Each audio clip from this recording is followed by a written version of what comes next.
SiriusXM keeps truck drivers informed and entertained with coast-to-coast coverage across the U.S. and Canada. Listen to what you love from anywhere on the road with 24/7 ad-free music plus sports, news, talk, and comedy. Hear your favorites on every haul for just $6.06 a month. Sign up at SiriusXMFleet.com.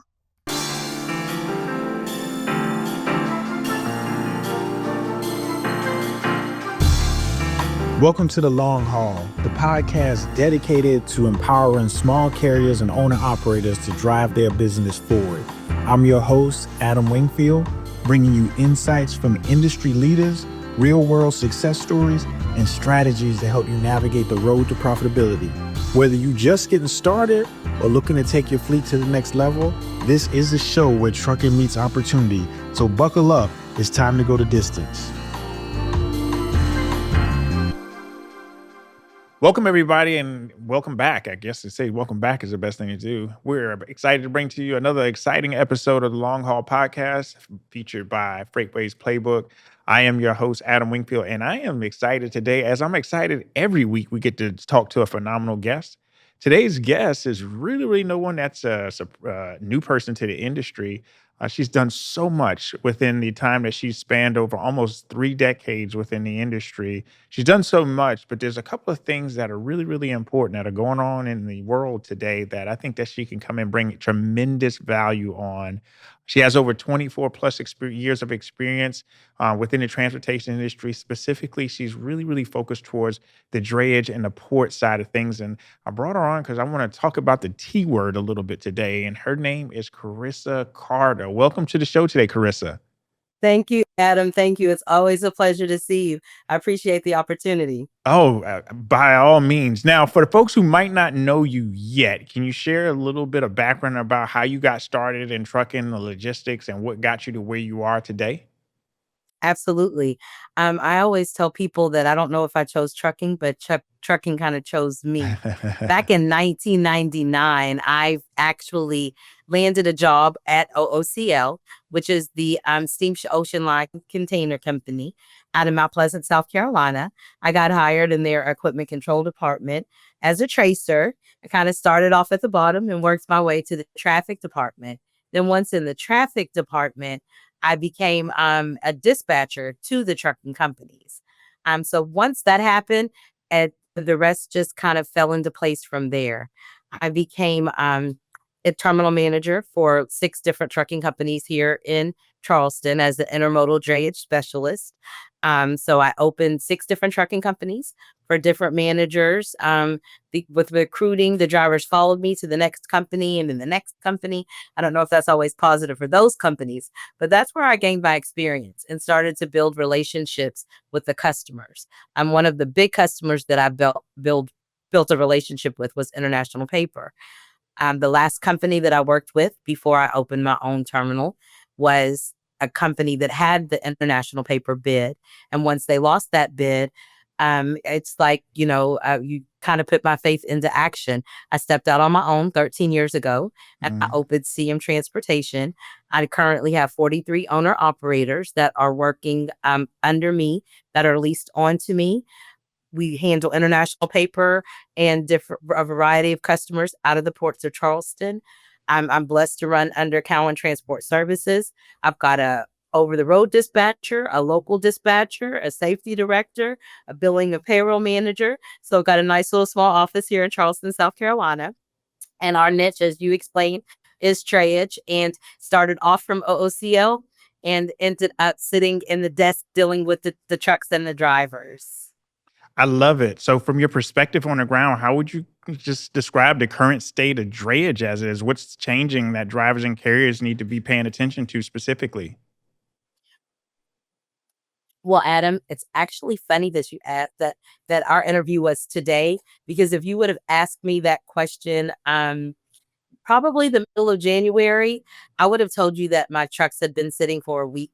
They would have said they were 2 weeks after that. Within the month of January, the road guys might have been getting 3 loads out of the port. Now, our International Paper is an export shipper.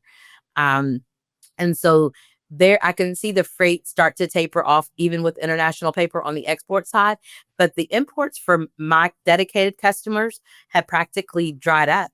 Now we've been booked solid for probably the last 3 weeks. And I believe that it's because of the fear of the tariffs. So, once the conversation started, once the executive orders were passed, the importers and the exporters were like, we need to move some stuff now because we don't know what's going to happen in the next month or so. Um, it kind of blew my mind. I thought that it was going to be dead and it was going to stay dead, for the next few months or possibly through the tariffs. But we definitely have seen an uptick on the East Coast. Now, the West Coast, they're definitely feeling it, but most of those container vessels were filled with imports that came from China because thus they discharge in LA. So the East Coast, we got fairly lucky that our uptick is here.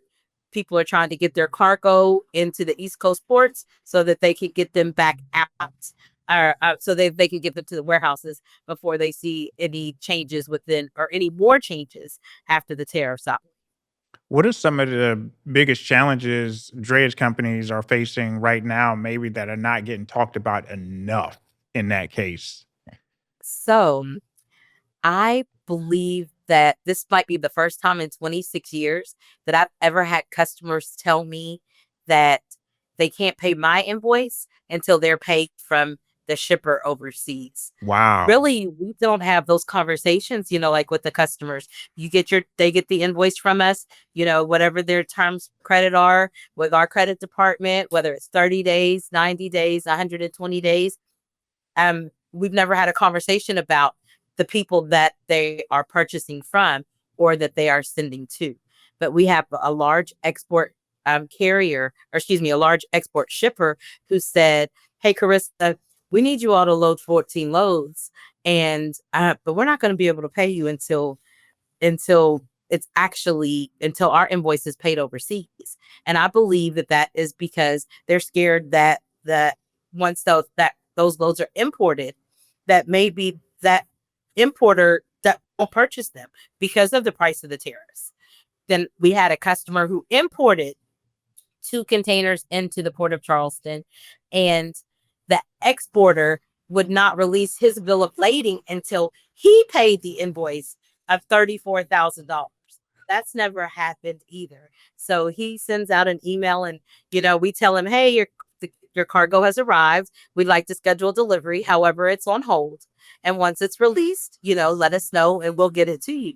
And he replies back and he says, well, Carissa, they're telling me I have to pay $34,000 to get this picked up to the port. I've been dealing with the same shipper overseas for 10 years and they have never required it to be cash on delivery before they reach the bill of lading. So the biggest challenge right now is the money. It's It cash is flow. the not knowing for our customers, first imports and exports. Both sides are they're kind of volleying back and forth with these customers overseas because the customers overseas don't know what to expect either.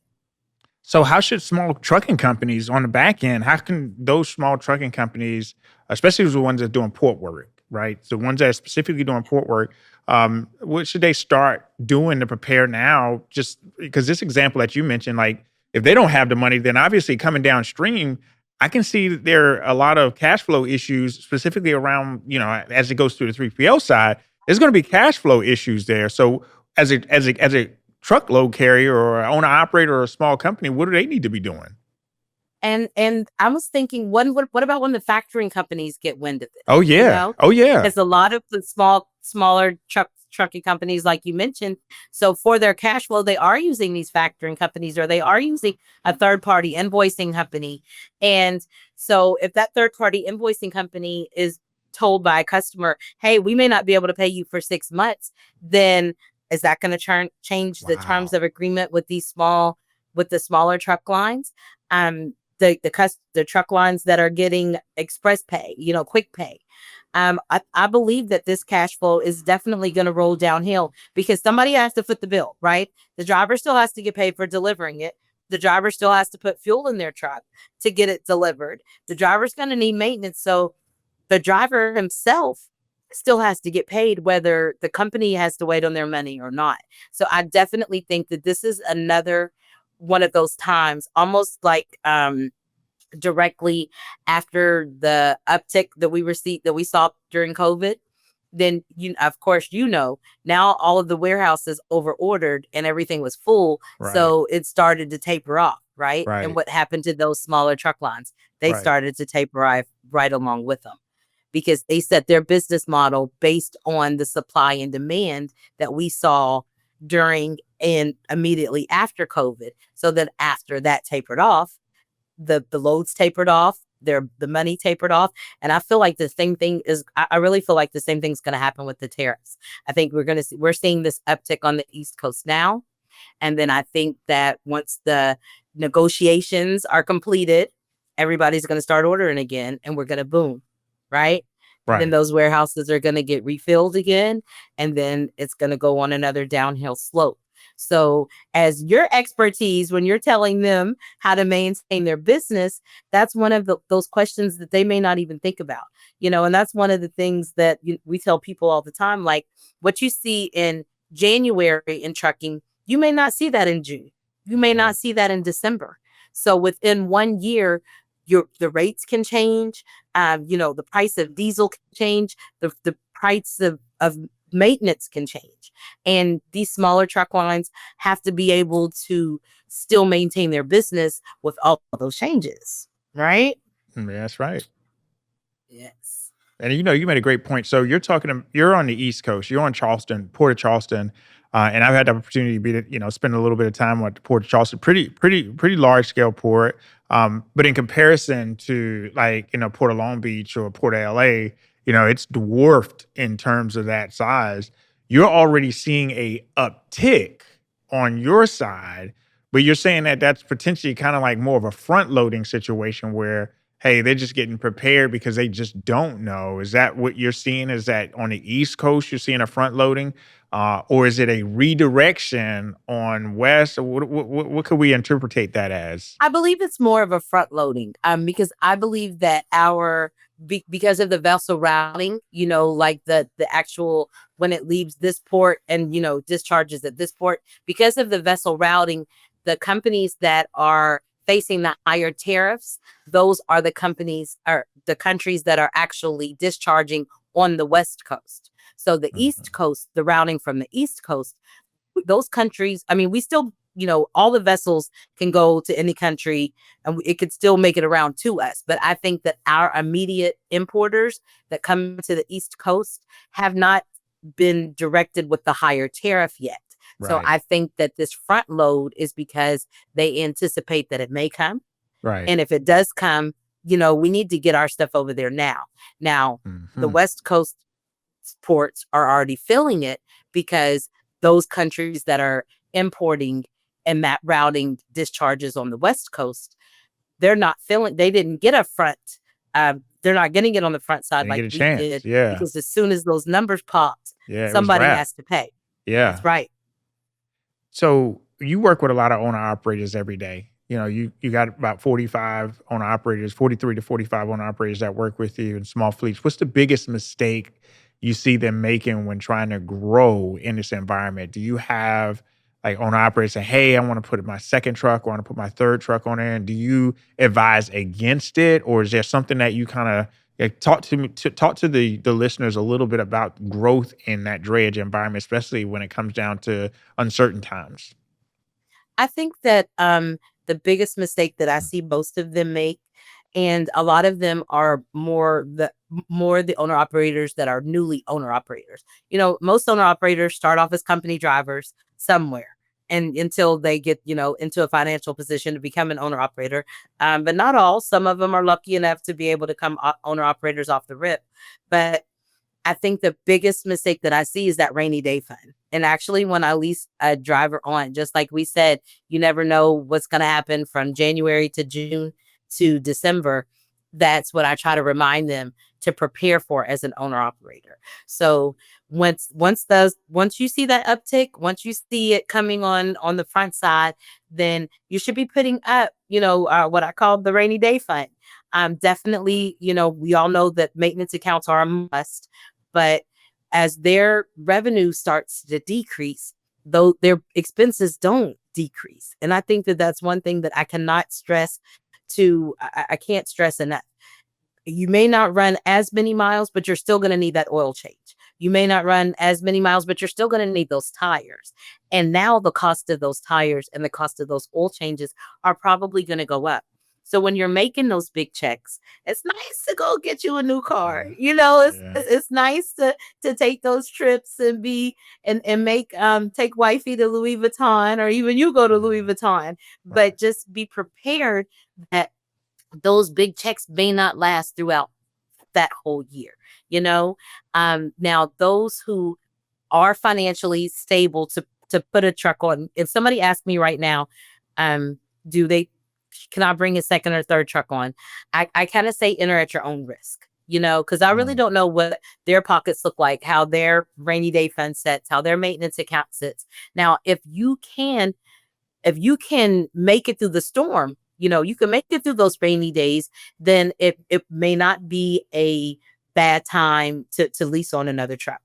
I'm currently only hiring for local draymen um, at my terminal. I don't want to bring on more owner operators and have to tell them that I only have enough loads for them to run 2 or 3 days a week.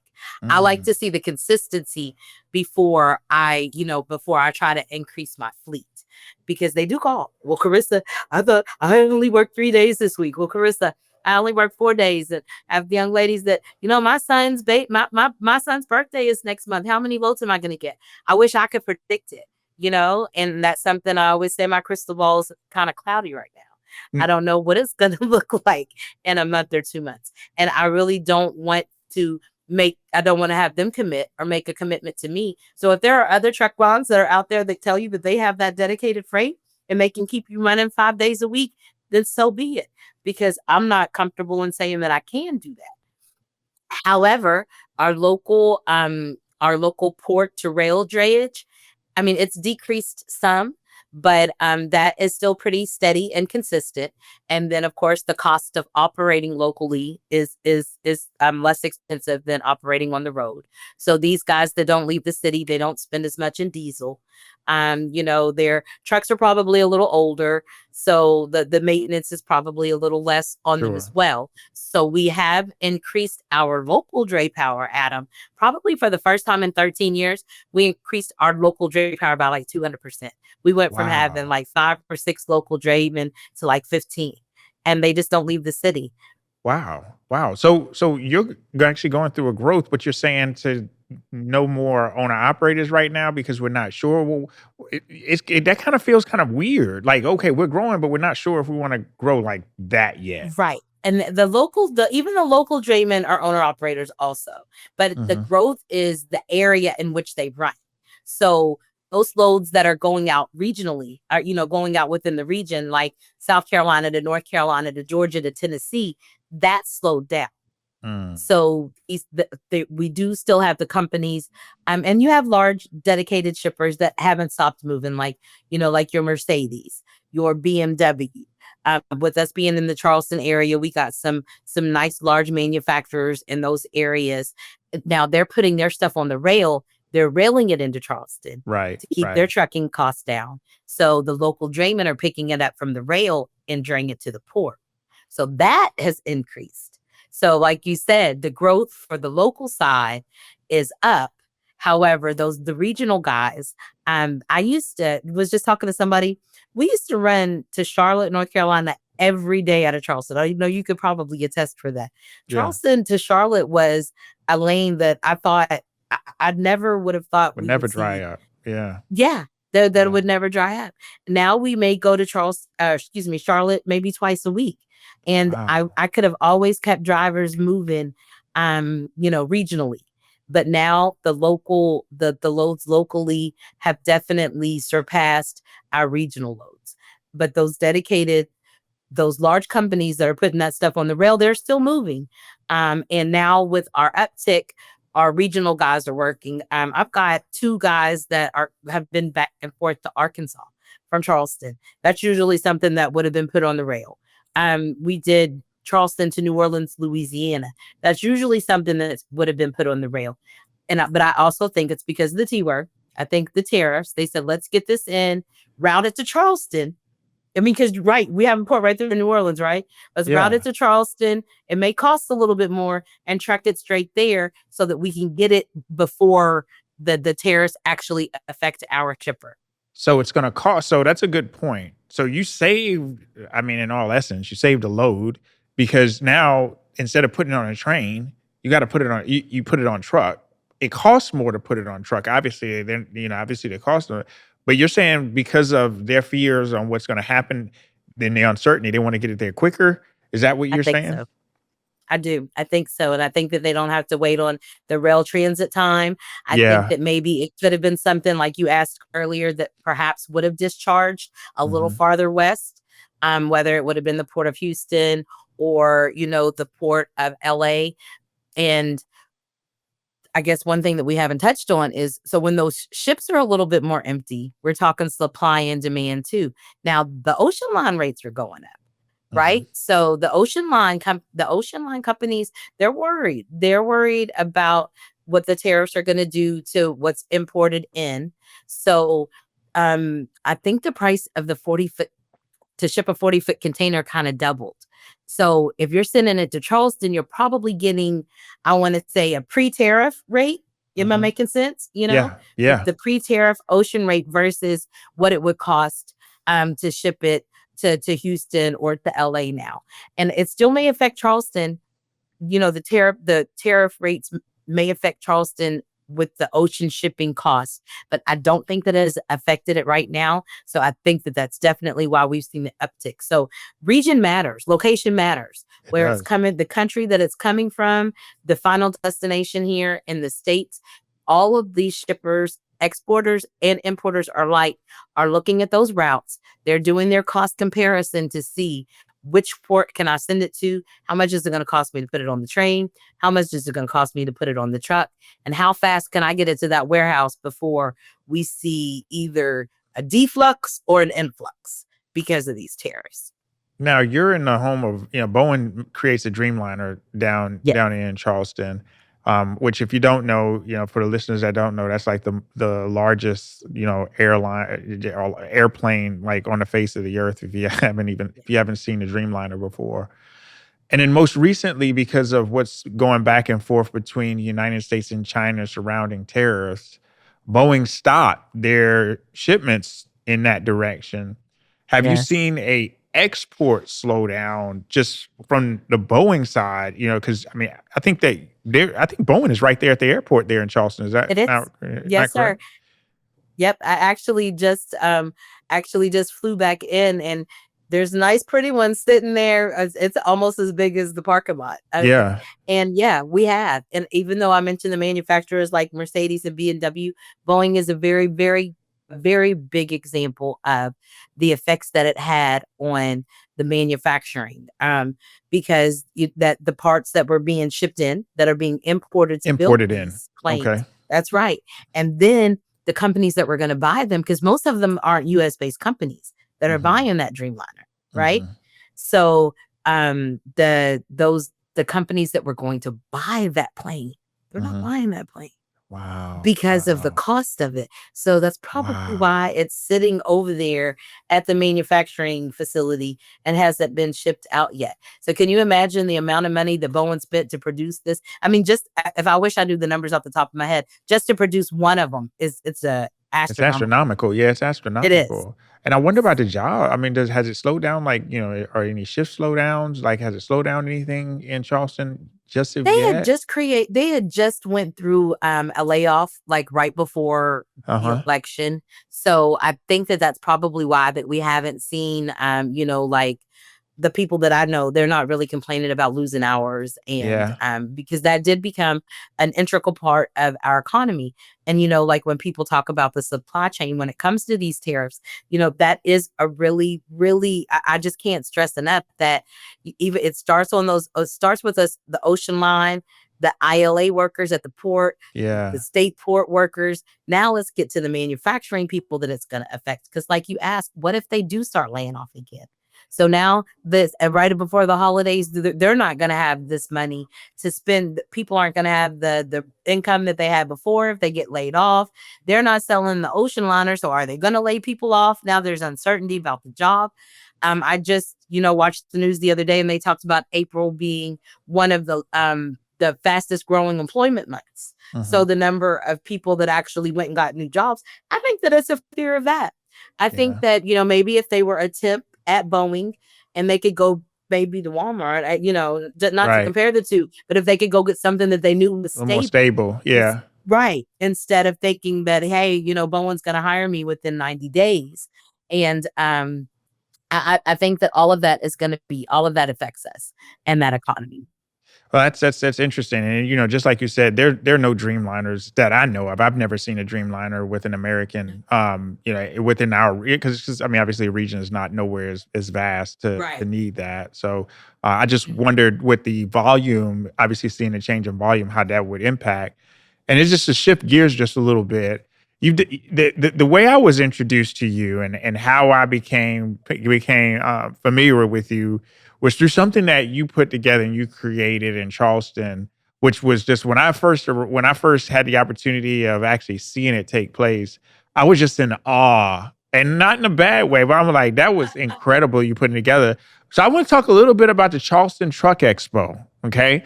It just seems like it's become a real rally point for the industry in that area specifically. What's your bigger vision for over the years? And tell folks behind that are listening to this podcast. Tell us about the Charleston Truck Expo and how it was birthed. And first of all, Adam, you answered the call. You have blessed us. I still get like people who stop me, or if I go speak, or like I'm advertising, they ask if you're coming back. The man that can tell you everything, and that's what they know you, the man that can answer all of those questions. So thank you for that. That I really appreciate you. Being a phone call away. I do have a great team, and once again, it was on the at the height of the pandemic. Of course, Mhm. everybody knows that term, essential Yeah, workers. yeah, So some people weren't going to work, but we kept working, right? Those yeah, we people needed their toilet paper. So yeah. the drivers needed to be on behind the wheel. So we were still in the office, but then everyone wanted to figure out how to get into the industry. So I'm sure that you can also attest that our inboxes started blowing up. Hey, Sure. how do you mentor? Hey, Carissa, how do I become a dispatcher? Hey, Carissa, how do I get my CDL? Hey, how much does it cost to do this? And so I was riding across one of the beautiful bridges in Charleston.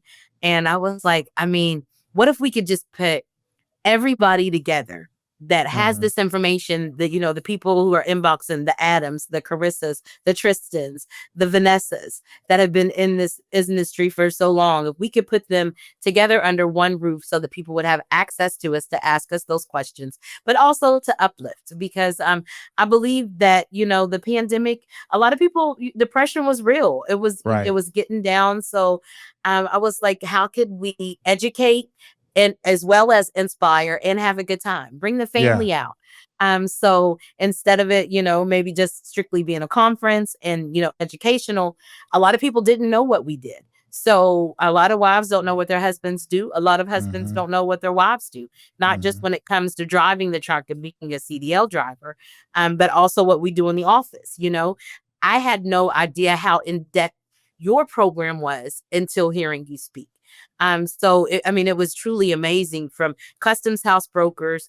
I learned a lot, even hosting the event myself. And then once again, I'm big on community. Yeah. So we've got the educational part. People want to learn about the transportation and logistics community.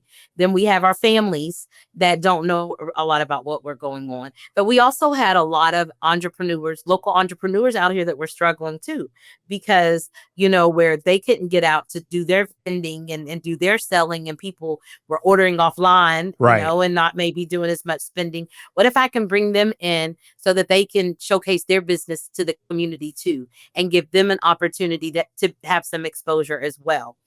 So that's how the Charleston Truck Expo was created. I wanted to get that educational. I wanted to get the family. I wanted to get the community. I wanted to let everybody know, hey, you're not by yourself. This is the information you've been asking us for. We're right here. We're available. We'll answer your questions.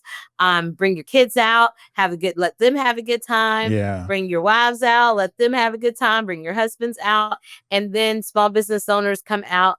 See how you can grow your business. See what information you may not have. And I can't stress how much a wonderful crew. You know how it is to put on an event. Yeah. So it Yeah. took about a year, and I was nervous, but we're bringing it back this year. Yeah. We're I see. definitely bringing it back 2025. The date is September the 20th. So y'all save the date. Family fun event. We're gonna have some dynamic speakers take the stage, talk about business Awesome. development. We're like talk about financial planning. It doesn't just have to be, you don't have to just be behind a truck. You can be a business owner. You can be a part of this community. But we also are going to have a hiring event this year.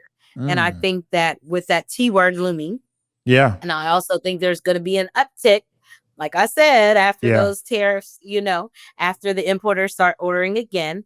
Um, so we're going to have trucking companies there that are doing some recruiting, as well as the large local business. The large businesses like our Boeings, Mercedes. I'm calling y'all out. So I'm calling them out on your, I'm calling them out on your Yeah. show, You hear it. You Adam, can so hear they it. You keep can hear coming in it. Call them the out. call. Call them out. So yes. So yep, trying to get a hiring event on site, to let people know that, to give people the opportunity to reach out, and maybe to regain some of this income that we may see, that we actually may lose during this tariffs. And then, in true Charleston Expo fashion, you're one of my truck show judges. So even if the truck show doesn't make it back this year, we're gonna do a barbecue cook off. There we go. So There let's we see if go. those drivers can drive, cook as good as they can drive. How That about that? that's awesome. And the thing is that, and I think that what that was so impressive, and just from a community standpoint, the trucking industry has always been one of those things where it has fragmentation, and any opportunity that you have to bring together the community to see, hey, we're all doing the same thing, we're all in the same industry, we're essential, we're important, and it matters. And I just love the community approach that you're building within that, because I think that that's so missing. You've built a lot from the ground up. What's one lesson about leadership or resilience that's really stuck with you over the years? Because you've been doing this for a while. Oh, What's one lesson that kind of stood out to you? I am going to say, my favorite word in this is relationship. Even, when it comes to you and I think that leadership, I think that any productive and successful company, the leaders have to have relationship with their staff, relationship with the customers, relationship with the drivers, relationship with the counterparts. I like to let people know that I'm a phone call away. Where Yeah, I'm one of those terminals that we're sending flowers when you lose a family member. If I can go out there and, if I can assist, if I can help, we celebrate birthdays. I don't know if you all follow me on social media, you see that, for all of my staff, your birthday is a holiday. I know my customers, I know their children's names. They know my children's names. They know that I just became a new grandma. And I really think that, if I can be a blessing to others, that's my main goal. And it doesn't even, you don't have to be a faith-based person to believe in karma. that's right. So I don't take anything that doesn't belong to me. I want to make sure that, every dollar that I earn, every dollar that I spend, I earned. I'm not going to take it from a driver. I'm not going to be the customer for it. But most importantly, I want to treat people how I want to be treated. And I think that that is the biggest lesson that you can carry. Like when some of you all, if you're in leadership roles, you sit there and you're struggling with trying to make a decision. Just ask yourself, what would you like to do if you would be on the other side? How would you like to be treated if you were on the other side? And sometimes, sometimes it hurts, because Yeah, you get mad and you're like, you know what? You know, I don't appreciate him dropping that load and leaving my load out there. So now I'm going to charge you to go get that load, but I'm not going to badmouth you to the next guy, or, but I still think that for every action there is an equal and opposite reaction. So I try to keep those actions positive. And I really believe that that is a part of my 13-year success. And hopefully it'll be 20 more years. If you could go back and give yourself one piece of advice when you started out, what would it be? If there's one piece of advice that you can give yourself and just take the whole time that you've been in the industry and start from day one, what would be that one piece of advice? Oh, that one's easy. And because I learned it the hard way. And that's Mm, usually those things that you remember, right? Are the ones you learn the hard way. I had a mentor who said, do what you're good at and pay somebody else to do what you're not. When I first started, of course, especially as an entrepreneur, small business owner, you want to keep as much money in house as you can. And I think I'm a pretty intelligent person, so I thought that I could run my office and I could be my own bookkeeper, mhm. and I could be my own this, I could be my own that, and it got overwhelming, and I didn't know, there was thus the Charleston Truck Expo. Um, I didn't look into, you maybe just look into the startup cost to start up your office, but what about the startup cost for your business, for your family? Yeah, When it comes to being a 1099 contractor, you don't get insurance from your job anymore. yeah, No life insurance, no health insurance, no 401k. So now what is it taking out? What do I need to be spending out of my check, to cover those expenses? I really had no idea about I really had no idea about 941 taxes. So that one piece of advice that I wish I would have listened to was mhm. that if you're not good at it, if I'm not an accountant, I should have been trying to do my own That's right, accounting. that's right, that's I right. needed a CPA. Marketing. I'm not a public relations specialist. I am a dispatcher at heart. That's what I do. Yeah, I love drivers. I love customers, and I should have been paying everybody else to do that stuff. And maybe, things would have been different. But I learned a lot. And sometimes, what your mom says about a hard head, yeah, and it it's really true. did. It is So very true. It is very it's true. very true. And that's something I'll always carry with me, and I always tell anybody that I mentor. You if you're not if you're billing and payroll, if you're back office compliance, make sure that you train to dispatch. Don't just assume that you can do it all unless you have the proper training for it. And once you're trained to do that and that's your specialty, then maybe, leave the accountant to the accountants and the marketing to the There it the is. PR. Those are words to live by, honestly. So as we wrap up, where can people connect with you, learn more about the Charleston Truck Expo, and support what you're building? Thank you, Adam. And you all, please come follow me on social media. I don't have a large social media presence. I'm trying to do better. You and I have talked about that That's through the okay. years. Also, I'm a little bit old school, so Nah, it's old school's okay. trying to learn new school. But you can follow us on social media at charlestontruckexpo.com. Visit our website. www.charlestontruckexpo.com. Instagram, we're there. Also, myself, on social media, Corey Mills Carter. My terminal is CM Transportation, so you can find us there. Facebook, Instagram. Please feel free to reach out to me. Visit our website, and hopefully, once you start following us, you follow Adam. I'm sure you'll be tagging and sharing my stuff, so we should be able to find it. But we've got the flyers going out. Save the date, Saturday, September the 20th. Um, Traveling to Charleston. It's a beautiful city. It It makes for a nice is. weekend getaway It with the is. It is. family. It is. And I promise, if you do come and meet me, I'm tangible at the expo. I'm there. You can come in, you can say hello, you can ask me a question. My team will get you to me, and a lot of great people that support us. We are always looking for vendors and sponsors. If you like to showcase your business, you want to come out and you want to put your business in front of hopefully 5,000 people this year. That's our goal. But we're going to have a great day, as you also celebrated as well. It's a fun day. I always leave feeling like that maybe that we made a difference and changed Yeah. someone. And I like to mention that we give away scholarships, You do. You do. because you're not in this alone. and it is about empowering and inspiring our community. So right now, we have raised enough money to give away 8 scholarships. We Wow. started off giving away 3.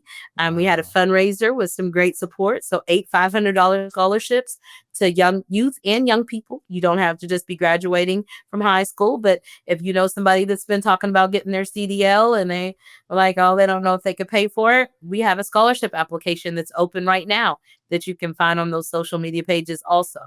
CharlestonTruckExpo.com, CM Transportation. Check us out, follow us, and we appreciate you all. Oh man, Carissa, as always, it's always a pleasure talking to you, and it's always just incredible to feel your spirit and how passionate you are about the industry, specifically about your area, empowering Drayage, the whole nine. I just love what you're doing and love to support what you're doing, and really looking forward to you running that Charleston Expo again. So, my drivers, Yes. my owner operators, my small carriers, if you're going through the Charleston area in September, late September, make sure you stop by. She's going to have truck parking there. She's going to have everything available to you. It's a great opportunity for get out and network, and networking is super important when it comes down to that. So stop by, have a great time, and also thank you for your insights on tariffs and sharing your experience and what we're experiencing on the East Coast versus the West Coast. So I think that's very, very important. Yes.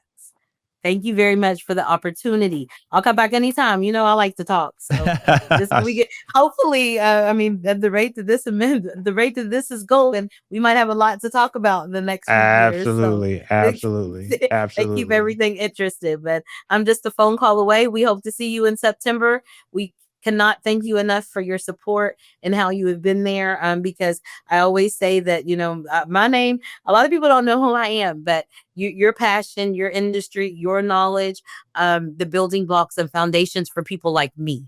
That like I said, I've learned a lot for you, and we appreciate you Well, so we much. appreciate you, and I hope to see you in September. Yes, sir. Thank you. Thank you for having us. And folks, another phenomenal episode of The Long Haul. As you know, our goal is to inspire, empower, and educate all the way through. Make sure you do me a favor though. Like, share, subscribe send this episode out, get the word out. You know what we're trying to build and what we're building. I'm your host, and I'm looking forward to seeing